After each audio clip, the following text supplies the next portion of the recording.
In the ashes of a defeated empire, a broken nation searched for meaning. Germany, humiliated by the Treaty of Versailles, bled economically and spiritually. Veterans returned to empty streets, inflation erased life savings overnight, and faith in democracy dissolved into anger. It was in this atmosphere of despair that Adolf Hitler emerged, not yet a dictator, not yet a godlike figure, but a man who understood one crucial truth: chaos creates opportunity. Hitler was not alone in his rise. From the beginning, power gathered around him like a dark constellation. These men were not identical, nor were they bound by friendship. They were united by ambition, resentment, and belief that Germany's rebirth required ruthless force. This was the birth of the Inner Circle, the future lords of evil, men who would shape the fate of millions.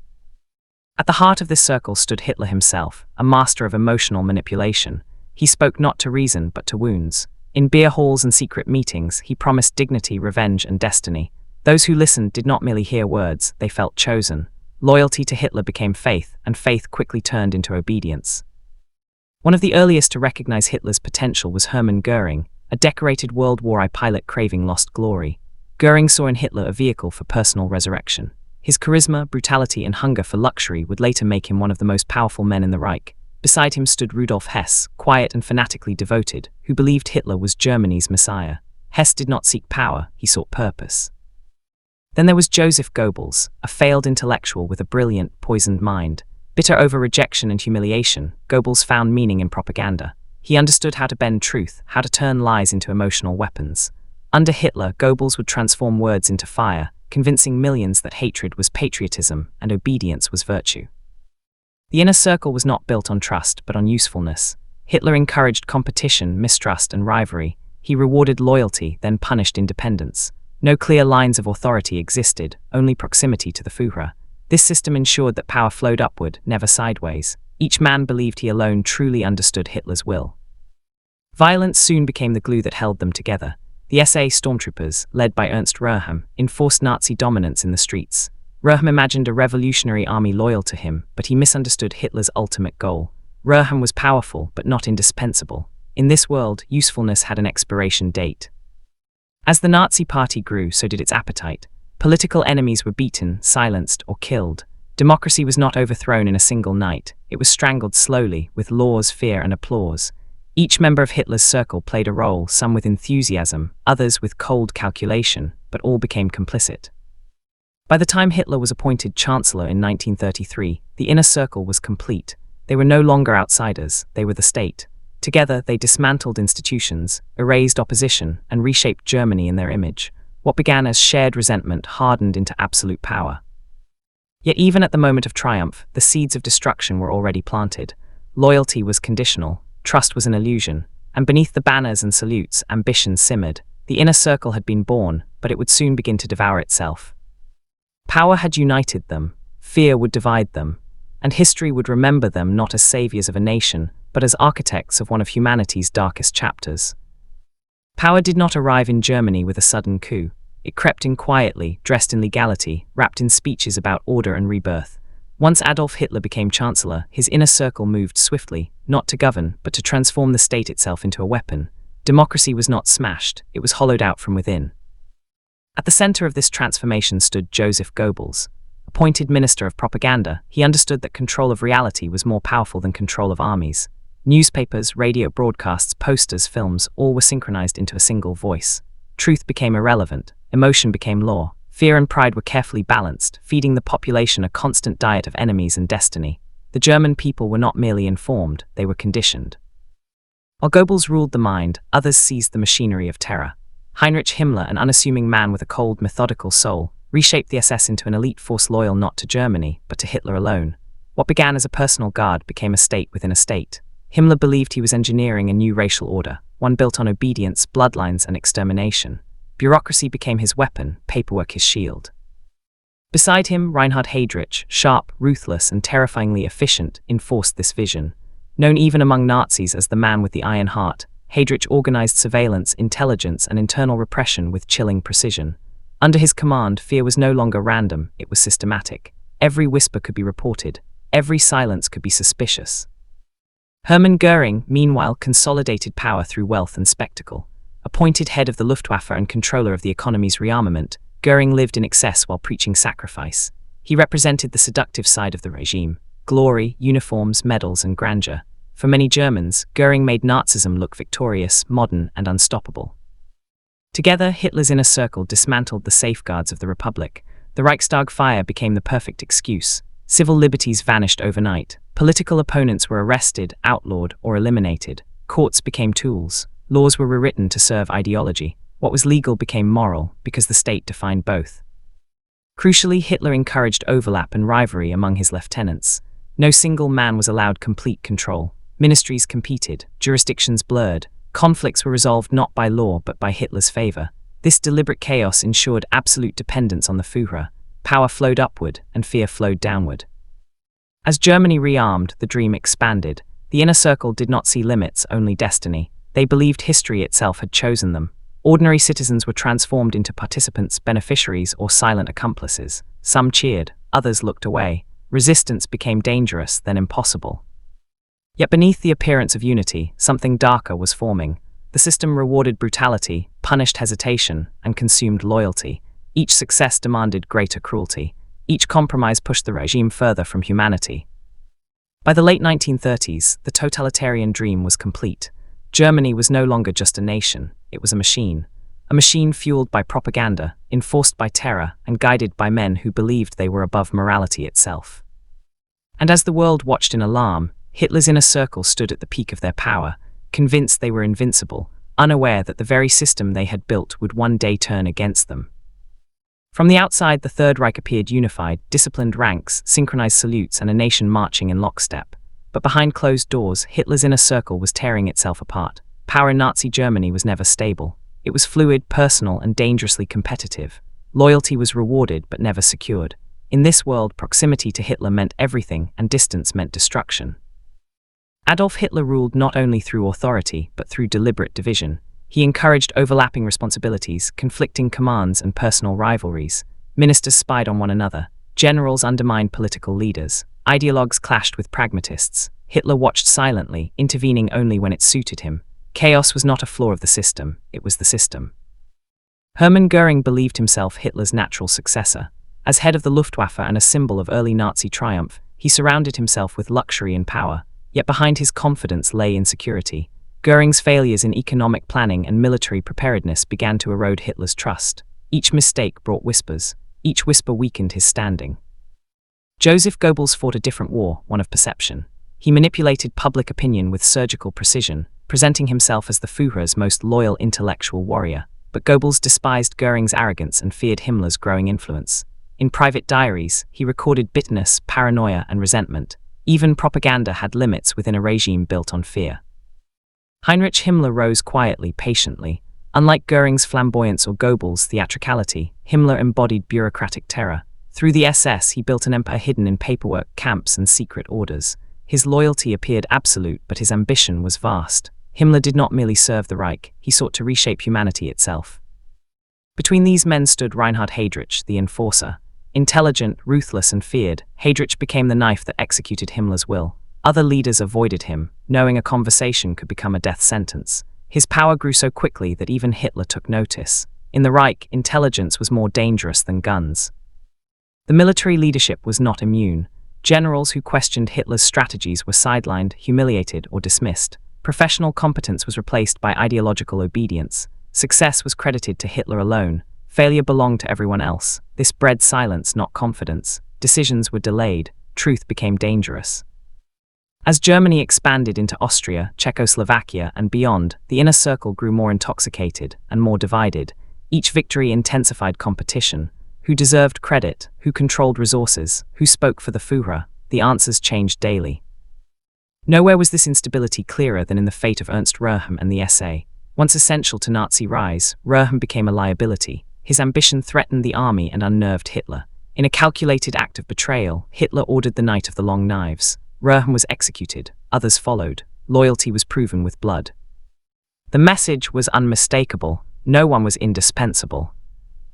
After the purge, fear replaced camaraderie. Smiles became masks. Conversations became performances. Each man in Hitler's inner circle understood one brutal truth. Survival depended not on merit, but on favor, and favor could vanish overnight. By the time war loomed on the horizon, the Reich's leadership was already fractured. The silent wars had weakened trust, distorted reality, and hollowed decision-making. The inner circle still stood, but it stood on a foundation of suspicion and dread. They had conquered rivals, they had eliminated enemies. But they had also destroyed each other's confidence. And as the world edged toward global war, Hitler's empire of power was already beginning to rot from within. War stripped away illusions faster than any political rival ever could. As Germany plunged deeper into global conflict, the carefully maintained image of unity within Hitler's inner circle began to fracture beyond repair. Victory had once concealed mistrust. Defeat exposed it mercilessly. The early successes of the war gave Hitler's lieutenants confidence bordering on arrogance. Poland fell, France collapsed, Europe seemed to kneel, but with every triumph Hitler grew more isolated, more suspicious, and more convinced that only he possessed true vision. Advice was no longer welcomed, it was tolerated at best, punished at worst. The inner circle felt the shift immediately. Meetings grew tense, Hitler's monologues lengthened, decisions were announced, not debated. Those who questioned strategy were branded weak, disloyal, or corrupt. Military professionals watched in silence as ideology replaced experience. The cost of dissent was career ruin, or worse. As the war turned eastward, betrayal took on a new meaning.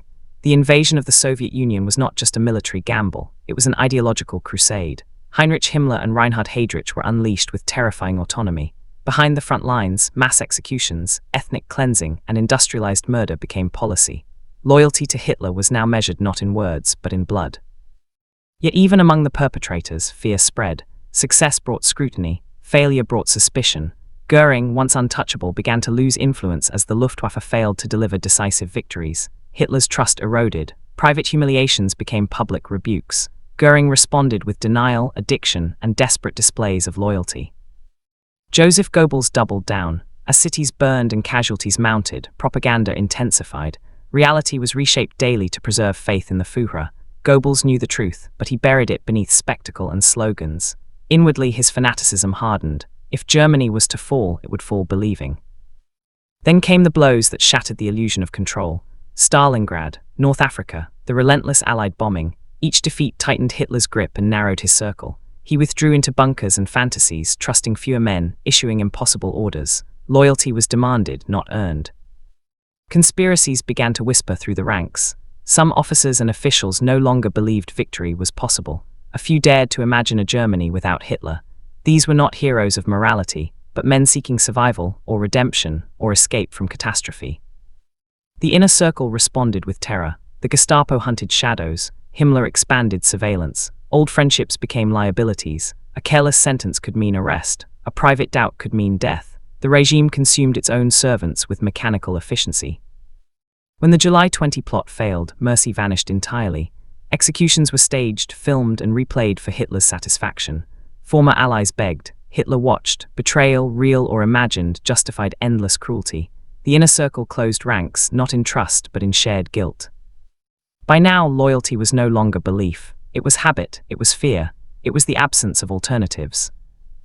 Hitler's closest men had crossed too many lines, signed too many orders, and witnessed too much blood. There was no return. The dream they had built had become a prison of their own making. And as Germany collapsed around them, one truth became unavoidable. The inner circle had not only betrayed the world, they had betrayed each other. By 1944, the illusion of control had completely shattered. The empire that Hitler and his inner circle had built through fear, ideology, and blood was now collapsing under the weight of its own lies. Cities burned, supply lines crumbled, millions were dead, yet inside the Nazi leadership, denial still reigned supreme.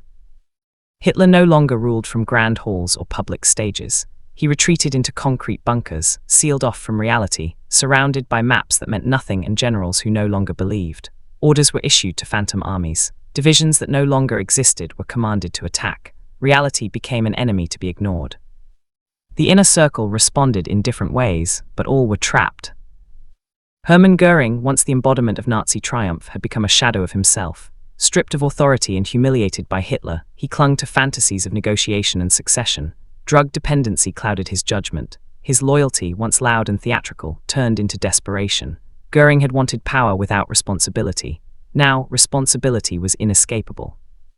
Joseph Goebbels embraced fanaticism to its bitter end. As Minister of Propaganda, he no longer pretended victory was assured. He insisted sacrifice was sacred. Children were sent to fight. ruins were described as fortresses. Goebbels believed that belief itself could defy reality. If Germany was doomed, then total destruction was preferable to surrender. In his mind, loyalty demanded annihilation. Heinrich Himmler, ever the bureaucrat, began to waver. The architect of mass murder now searched for personal survival. Secret channels were opened. Half-hearted negotiations were attempted with the Allies. Himmler believed he could separate himself from Hitler, retain power, escape judgment, rewrite his role. He failed to understand that the system he built allowed no exit. When Hitler discovered Himmler's betrayal, his reaction was absolute fury. Years of obedience meant nothing. Loyalty, once broken, erased all past service. Himmler was cast out, hunted, and abandoned by the very organization he had commanded through terror.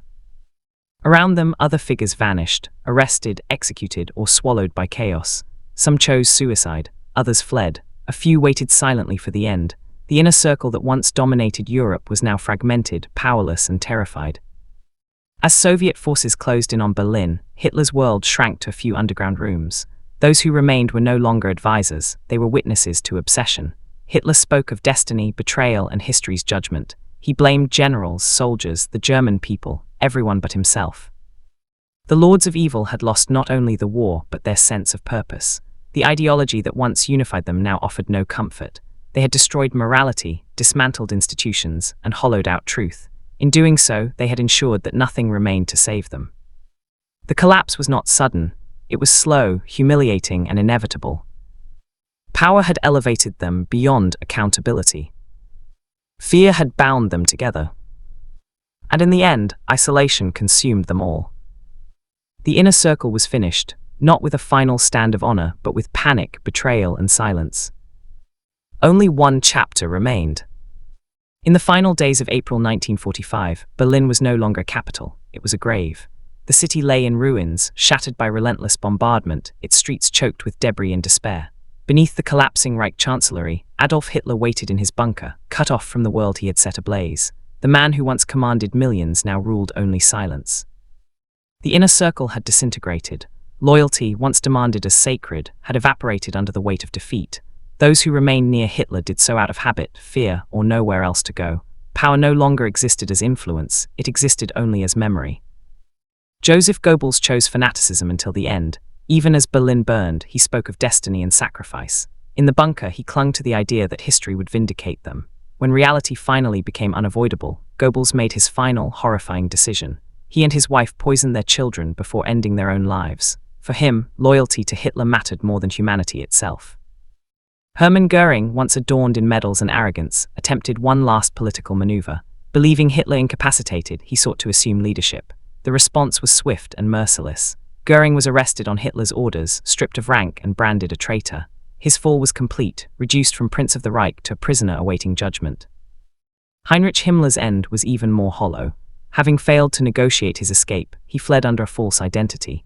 Captured by Allied forces, exposed and stripped of all illusions, Himmler chose suicide. The architect of industrialized terror died alone, without ceremony, without legacy, just another defeated man. Adolf Hitler's final act came on April 30, 1945. In the bunker, as Soviet forces closed in, he took his own life. There was no dramatic speech to the nation, no heroic finale, just a gunshot, a body, and an order to burn the remains. The Führer myth ended not with thunder, but with ash. What followed was reckoning. Surviving members of the inner circle were dragged before courts, stripped of authority, and forced to confront their crimes. At Nuremberg, the world listened as evidence revealed the scale of destruction they had engineered. Some denied responsibility, some claimed obedience, others remained silent. History was unmoved. The myth that these men were monsters born evil dissolved under scrutiny. They were human, and that truth was more disturbing than any legend. They were driven by ambition, insecurity, ideology, and fear. Step by step, they surrendered conscience for power, and in doing so, they transformed themselves into instruments of catastrophe. The downfall of Hitler's inner circle was not just the collapse of a regime, it was a warning etched into history. Absolute power, unchecked loyalty, and blind ideology do not merely corrupt leaders, they dismantle reality itself. Germany would rebuild, Europe would heal, but the echoes of that corrupted power would never fully fade. Because the greatest danger was never Hitler alone. It was the men who followed him, the system that protected them, and the silence that enabled them. History remembers the lords of evil not because they fell, but because of what their rise revealed about humanity itself.